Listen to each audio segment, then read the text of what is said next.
Now, we'll have our first speaker of the day, and that will be Nurul Syed. Nurul will be speaking from the Advanced Competent Communicator Manual, and the title of his, which is Speaking to Inform, and his title of his speech is Modern Day Robbery. Just welcome Nurul.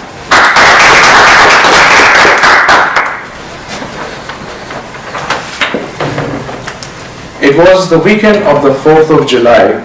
Everyone was celebrating, having a happy time with their family and friends. I chose to drive down to Canada to visit my parents and also attend a family function, a wedding of my cousin. My brother, who also lives in Canada, actually was out of country at that time because he had a business trip.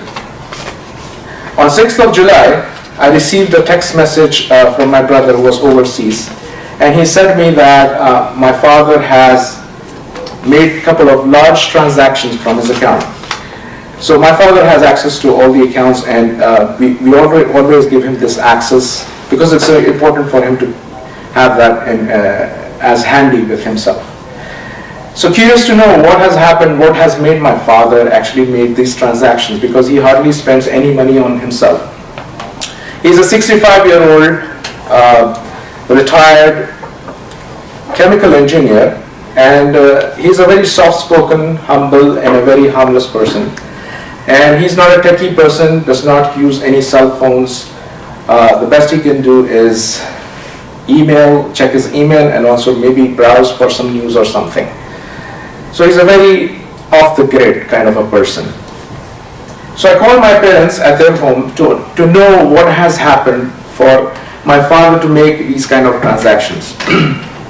So when I learned about what has actually unfolded, I was devastated, shocked, and also I put my head down in a disbelief and in a disarray.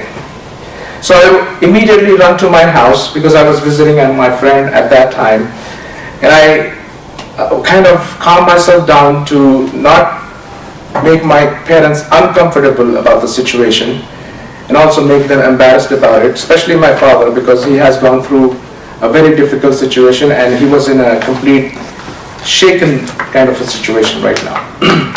It so happened that on 4th of July, actually, they received a phone call from somebody, and this lady who was speaking in an American accent, possibly a fake American accent, she said that my father has a complaint in his name, and she said that she's calling from a CIC, Immigration Department of Canada.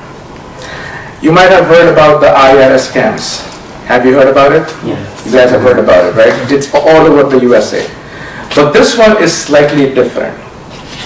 The lady who called my father, she said that the reason, the complaint, the nature of the complaint of my father's complaint is that he has done an immigration fraud, and also he has tie-ups with terrorist organizations outside.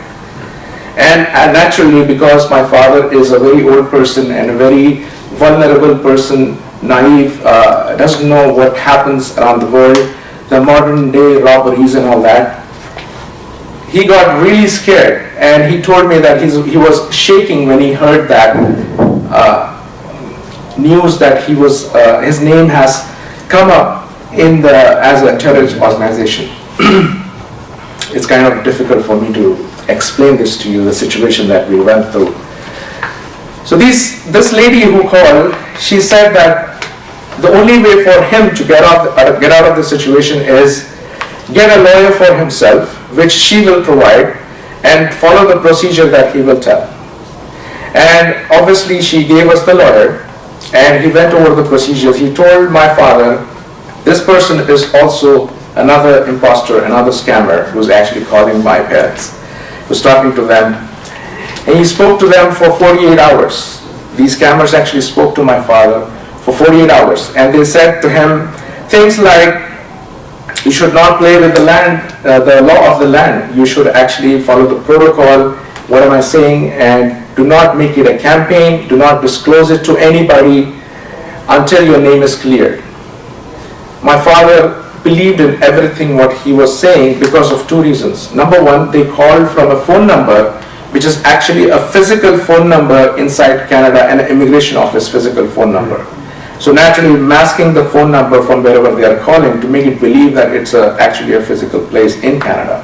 Second thing, he wanted to protect the family. He wanted to make sure that the family and the children are not impacted by this. Naturally, the severity of the charges that we're putting on, he definitely didn't want me and my brother to get involved in this. Because if we get involved, we probably might have ruined our careers there. So he believed in whatever they said, he followed the instructions, and they made him do Bitcoin transactions with cash money. If somebody doesn't know what Bitcoin is, it's a cryptocurrency on the internet, and no country owns it at this point. And I believe it should be banned from all the countries. So because of this incident, my family as a whole lost $41,000 Canadian dollars in this scam. So we reported this incident to the Canadian Fraud Department, and they said that this kind of incidents are nowadays in a hype in Canada, and the amount of the scam has reached in millions, and the number of people impacted here are in thousands. And there is no way to trace them because it's a Bitcoin transaction which is untraceable. So using my father's vulnerability, and also playing with his emotions, his fear, and threatening him, harassing him in a way that he will be arrested and he will be deported to his country, using those kind of terminology, they were able to convince him that they are real people calling from a real location, and actually a real problem has occurred. But they might be sitting in a side street call center, sipping their alcohol and reading from a script probably. These scams are destroying our communities. These people, the scammers, are very professional, very articulate, and they use knowledge and information to gyp the money from the people, their hard-earned money. And I debated myself, using this word feisty way, to stop myself to deliver this speech today. But I thought it's very important to educate you all about this incident and make you aware of this, so that you can go and tell your families and educate them as well. Protect yourself and your families with such kind of people. And if you receive such kind of phone calls, just hang up. Thank you.